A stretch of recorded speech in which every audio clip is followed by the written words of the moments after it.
사랑하는 한빛교회 성도 여러분, 한 주간도 잘 지내셨나요?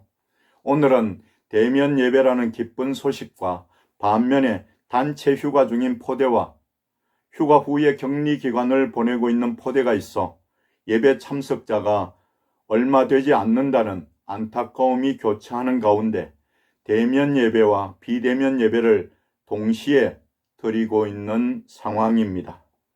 오늘은 요한계시록 3장 14절부터 20절까지의 말씀을 읽고 마음의 문을 열자라는 제목으로 묵상하며 성도로서 마음의 자세를 바로잡는 은혜의 시간이 되기를 간절히 원합니다. 14절 말씀부터 읽겠습니다. 라오디게아 교회의 사자에게 편지하라. 아멘이시요 충성되고 참된 정인이시요 하나님의 창조의 근본이시니가 이르시되 내가 내 행위를 아노니 내가 차지도 아니하고 뜨겁지도 아니하도다. 내가 차든지 뜨겁든지 하기를 원하노라. 내가 이같이 미지근하여 뜨겁지도 아니하고 차지도 아니하니 내 입에서 너를 토하여 버리리라. 내가 말하기를 나는 부자라 부유하여 부족한 것이 없다 하나 내 공고한 것과 가련한 것과 가난한 것과 눈먼 것과 벌거벗은 것을 알지 못하는도다. 내가 너를 권하노니 내게서 불로 연단한 금을 사서 부요하게 하고 흰옷을 사서 입어 벌거벗은 수치를 보이지 않게 하고 안약을 사서 눈에 발라 보게 하라. 물은 내가 사랑하는 자를 책망하여 징계하노니 그러므로 내가 열심을 내라 회개하라. 볼지어다 내가 문 밖에 서서 두드리노니 누구든지 내 음성을 듣고 문을 열면 내가 그에게로 들어가 그와 더불어 먹고 그는 나와 더불어 먹으리라. 아멘. 미국의 유명한 작가인 제임스 미치너라는 사람이 친구에게 보낸 편지의 일부를 소개합니다. 내가 45세 때 우리 동네에 사는 농부가 나이가 들어서 열매를 맺지 못하는 사과나무에 못을 8개나 박았다. 그런데 그해 가을에 기적이 일어나고 말았다. 그 지친 늙은 사과나무가 빨간 사과를 풍성하게 맺은 것이다. 어떻게 그런 일이 일어났냐고 농부에게 묻자 그가 설명했다.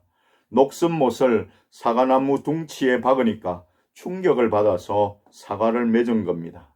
자신이 할 일을 다시 기억한 거죠. 내가 80세에 접어들 무렵 나의 나무 기둥에도 못들이 박혔다. 그것은 심장수술, 현기증, 안과수술, 왼쪽 다리 인공관절 수술 등이었다.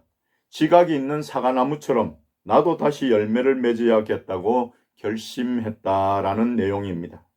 사랑하는 한빛교회 성도 여러분, 오늘 하나님을 향한 여러분들의 마음 자세는 어떠합니까? 요한계시록에 나오는 아시아의 7 교회들 중에 라오디게아 교회는 예수님께 책망만 듣고 있습니다. 라오디게아라는 명칭은 수리아의 안디오쿠스 2세가 기원전 3세기 중엽에 도시를 건설하고 그의 부인 라오디케의 이름을 따서 라오디게아라 불렀다고 합니다. 라오디게아는 리쿠스 계곡에 위치하여 로마 시대 에베소 해안으로부터 아시아 내륙으로 연결되는 도로가 이 도시 중앙을 관통하고 있어 교통과 무역의 요충지였으며 이곳에서 생산되는 양모의 질이 상당히 좋아서 큰 부를 축적하였으며 금융업 또한 발달하였습니다. 또한 상당한 수의 유대인들이 정착하여 살며 적지 않은 영향력을 행사하고 있었습니다. 이 도시의 특징은 유명한 의학교가 있었는데 그곳에서 안질에 잘 듣는 약을 조제해내는 것이었습니다. 또 이곳에서 약 6.5km 떨어진 히에라볼리의 온천물이 수로를 통해 라오디게아로 흘러 들어오게 했는데 그러나 온천물이 이곳 라오디게아에 도착하면 식어서 미지근한 물이 되었다고 합니다. 라오디게아 교회는 에바브라라는 사람이 세운 것으로 보이는데 골로새 교회와 히에라볼리 교회와 함께 사도 바울이 지도하고 감독했던 것으로 추정됩니다. 라오디게아 교인들은 외부로부터 핍박을 받지도 않고 경제적인 어려움도 겪지 않는 매우 좋은 환경에 있었지만 오히려 신앙은 7교회 중 가장 최악의 상태, 가장 저급한 상태에 있었습니다. 사도 요한이 바로 앞에 나오는 빌라델비아 교회에 보낸 편지에는 책망의 말씀이 없었습니다. 반면에 이어 나오는 라오디게아 교회에 보낸 편지에는 심한 책망의 말씀을 하고 있습니다. 라오디게아 주민들이 풍요로운 경제 생활로 세속에 만족했던 것처럼 라오디게아 교회의 교인들도 부유한 생활에 만족해서 신앙적으로는 열정이 없었고 결핍을 깨닫지 못하는 영적으로 불행한 처지에 놓여 있었습니다. 오늘 우리가 먼저 생각해 볼 것은 라오디게아 교회를 책망하시는 분은 어떤 분이신가 라는 것입니다. 14절 말씀에 보니 라오디게아 교회의 사자에게 편지하라. 아멘이시요 충성되고 참된 정인이시요 하나님의 창조의 근본이신 이가 이러시되라고 기록되어 있습니다. 라오디게아 교회 사자에게 편지를 보내는 주님을 먼저 아멘이라고 말씀하고 있습니다. 아멘은 진실한, 견고한, 확실한 등의 뜻으로서 대개 문장의 끝에서 그대로 될지어다라는 의미로 사용됩니다. 그리고 이는 예수 그리스도가 하나님의 아들로서 하나님께 완전히 순종한 충성된 분이심을 말씀하며 또한 그리스도의 진실성을 강조합니다. 또 충성되고 참된 정인이라는 말은 예수 그리스도가 자기를 낮추시고 죽기까지 성부 하나님께 복종하시며 세상에 하나님을 증거한 충성된 정인이시라는 의미입니다. 그리고 창조의 근본이신이라는 의미는 예수 그리스도가 피조물이 아니라 하나님이 천지를 창조하실 때 하나님과 함께 만물을 창조하신 창조자라는 것입니다. 사랑하는 성도 여러분, 주님이 하시는 말씀은 진리와 생명의 말씀이므로 반드시 믿음으로 듣고 받아들여야 합니다. 그런데 라오디게아 교회는 그렇지 못했습니다. 충성되지도 못했습니다. 참된 복음의 정인도 되지 못했습니다. 사랑하는 성도 여러분, 믿음은 충성심으로 나타나야 합니다. 믿음은 참된 삶으로 이어져야 합니다. 또한 성도는 복음의 정인이 되어야 합니다. 충성과 참된 삶과 복음의 증거가 실종된 믿음은 허상입니다. 그러므로 우리는 하나님을 바로 알고 믿는 사람들이 되어야 합니다. 두 번째로 묵상할 것은 라오디게아 교회가 어떤 책망을 받았는가 하는 것입니다. 첫째, 행위에 대한 책망을 받았습니다. 15절 상반절에 내가 내 행위를 아노니라고 말씀합니다. 하나님은 불꽃 같은 눈길로 우리를 살펴보고 계십니다. 사람이 사람은 잠시 속일 수 있으나 하나님은 절대로 속일 수 없습니다. 아무도 보지 않는 데서 행한 행위라도 하나님은 다 보고 다 알고 계십니다. 사실 우리 기독교인들에게 가장 취약한 점이 행위입니다. 내 행동이 과연 바르고 정직한지, 내 행위가 과연 깨끗하고 진실한지, 내 행위에 한 점 부끄러움이 없는지 우리는 늘 생각하며 행동해야 합니다. 사도 요한은 요한계시록에서 행위를 강조하고 있습니다. 그런데 행위는 생각의 결과로 나타나는 것입니다. 생각이 없는 행위는 없습니다. 보다 직설적으로 말하면 하나님을 생각하며 살면 믿음의 바른 행위가 나오지만 세상을 생각하면 세속적인 행위를 하며 하나님을 거역하거나 불신앙적인 행동을 하게 된다는 것입니다. 내 행위를 아노니라고 하신 주님은 라오디게아 교회의 행위가 차지도 아니하고 뜨겁지도 아니하도다라고 책망하시며 차든지 뜨겁든지 하기를 원하노라고 말씀하셨습니다. 사랑하는 한빛교회 성도 여러분, 하나님은 우리의 행위를 아십니다. 그러니 하나님께 여러분들의 행위에 대해 책망받지 않도록 이 시간 여러분들의 믿음 상태를 돌아보십시오. 둘째, 미지근한 믿음에 대한 경고를 받았습니다. 16절 말씀에 내가 차든지 뜨겁든지 하기를 원하노라. 내가 이같이 미지근하여 뜨겁지도 아니하고 차지도 아니하니 내 입에서 너를 토하여 버리리라 말씀합니다. 성도에게는 믿음의 열정이 중요합니다. 신앙은 뜨거워야 합니다. 좀 더 직설적으로 표현하면 믿으려면 바로 잘 믿어야 한다는 것입니다.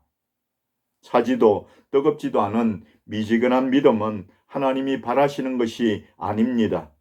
그러니 우리는 각자의 가슴에 손을 대고 자신의 믿음의 온도를 점검해 보아야 합니다.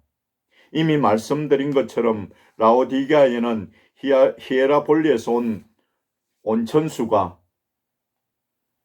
공급되는데 먼 곳까지 오다 보니 라오디게아에 도착했을 때는 식어서 미지근하게 되고 말았습니다. 이런 지역적 특성이 그들의 신앙으로 표현되며 책망을 받고 있습니다. 그리고 라오디게아 교회는 부유함을 자랑하고 있습니다. 나는 부자라 부유하여 부족한 것이 없다 합니다. 그러나 하나님의 생각은 다릅니다. 그들이 공고하다고 생각하십니다. 이 공고하는 비참한 불행한이라는 뜻으로 전쟁으로 인해 모든 것이 파괴되고 약탈당했기 때문에 겪는 생활의 어려움을 의미합니다. 한마디로 라오디게아 교회의 교인들은 부유하다고 착각하고 있는데 하나님이 보시는 실상은 인생의 무거운 짐을 지고 공고하며 영혼과 인격적인 면에서 빈곤하며 참 진리를 보지 못하는 영적인 장님이니 가련한 인생들이라는 것입니다. 결국 이런 신앙에 대하여 주님으로부터 내 입에서 너를 토하여 버리리라는 무서운 경고를 받았습니다.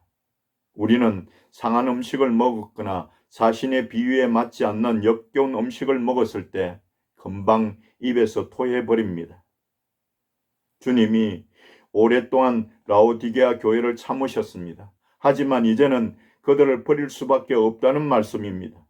내 입에서 너를 토하여 버리리라는 16절의 말씀은 심판에 대한 최후의 경고의 말씀입니다. 사랑하는 형제 여러분, 우리는 정신을 바짝 차려야 합니다. 우리의 신앙 상태를 잘 알고 있어야 합니다. 어떤 이유로든 라오디게아 교회같이 경고를 받는 미지근한 신앙의 소유자가 되어서는 안 됩니다. 세 번째로, 그렇다면 어떤 개선 방법이 있을까요? 18절 말씀에 그 방법을 가르쳐 주고 있습니다. 내가 너를 권하노니 내게서 불로 연단한 금을 사서 부요하게 하고 흰옷을 사서 입어 벌거벗은 수치를 보이지 않게 하고 안약을 사서 눈에 발라 보게 하라.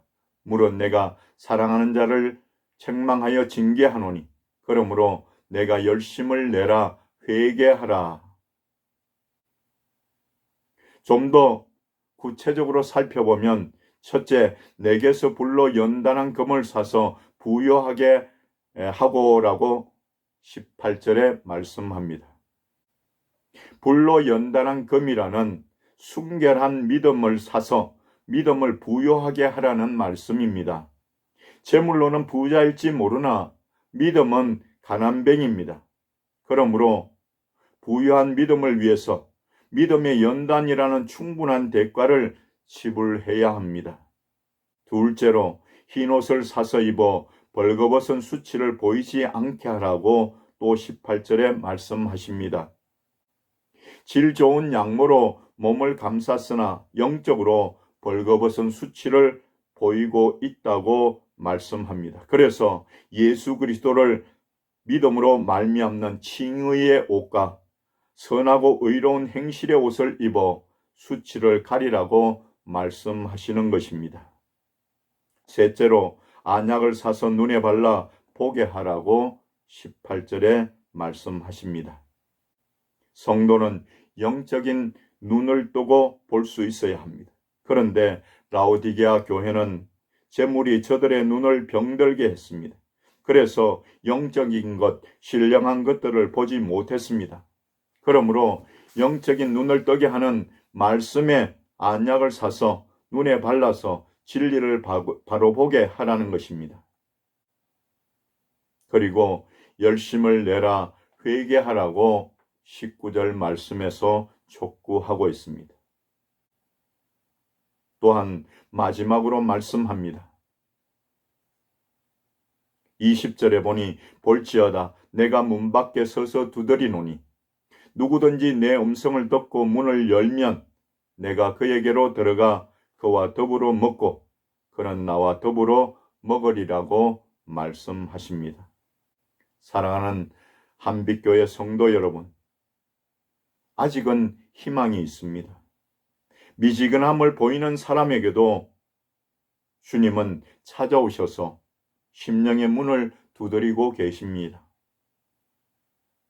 책망하고 경고하셨지만 지금 주님이 여러분의 심령 문 밖에 서서 문을 두드리고 계십니다. 심령의 문을 여십시오.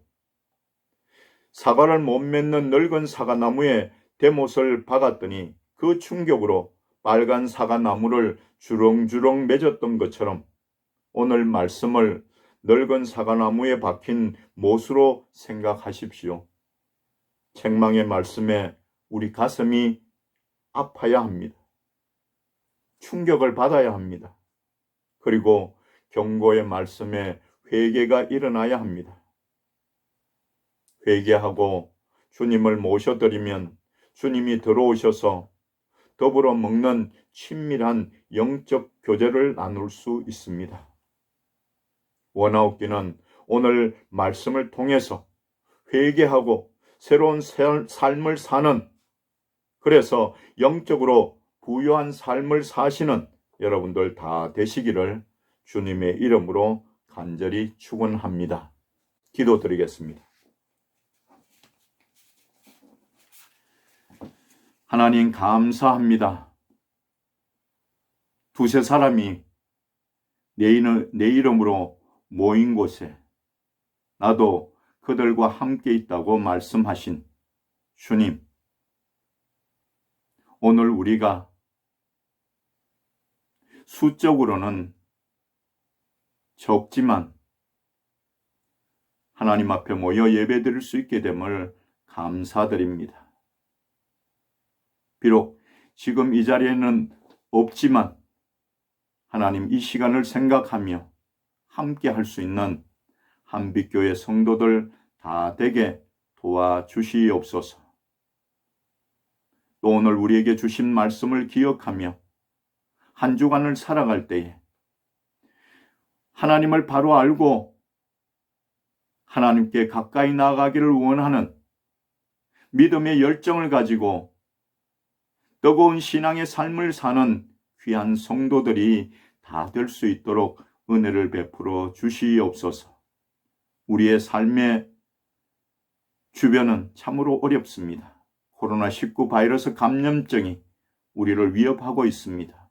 원하옵기는 장병들의 건강을 지켜주시옵시고 성도들의 건강을 지켜주시옵시고 그들의 가정과 가족들도 동일하게 은혜로 지켜주시옵시고 또한 우리에게 맡겨진 일들을 감당하며 살아갈 때에도 감당할 수 있는 지혜와 능력을 더하여 주시옵소서. 어떤 상황에서도 뜨거운 열정으로 하나님을 예배하며 하나님께 영광을 돌리는 귀한 믿음의 성도들이 다 되게 도와주시옵소서. 이 시간도 하나님 예배드리며 귀한 예물 드리는 손길들이 있습니다. 감사를 드립니다. 하나님, 아무리 어려워도 삶의 상황 속에서 감사의 조건들을 발견하고 감사드릴 수 있는 귀한 성도들 되게 도와주시옵소서. 감사하는 이들에게 더욱 풍성한 감사의 조건들이 일어날 수 있도록 은혜 베풀어 주시옵소서. 또 이 한빛교회를 위해 기도하며 예물 드리는, 선교 예물 드리는 귀한 손길이 있습니다. 하나님, 저들이 기도한 것들 하나님은 아시오니 그 기도의 소원을 이루시며 이 한빛교회가 하나님 보시기에 기뻐하시는 귀한 교회로 자리 잡게 도와주시옵소서. 하나님 앞에 나올 때마다 예물 드리는 귀한 손길들 있습니다. 기억하시고 그 삶에 동행하시며 풍성한 은혜를 베풀어 주시옵소서. 예수 그리스도의 이름으로 간절히 축복하며 기도드립니다. 아멘. 이제는 우리 구주 예수 그리스도의 크신 은혜와 하나님 아버지의 놀라우신 사랑하심과 성령님의 충만 역사 위로 교통하심이 오늘도 하나님 앞에 예배드리는 귀한 성도들과 저들의 가정과 가족들과 또 838 대대와 이 나라 이 민족 위에 지금부터 영원토록 함께 있을지어다. 아멘.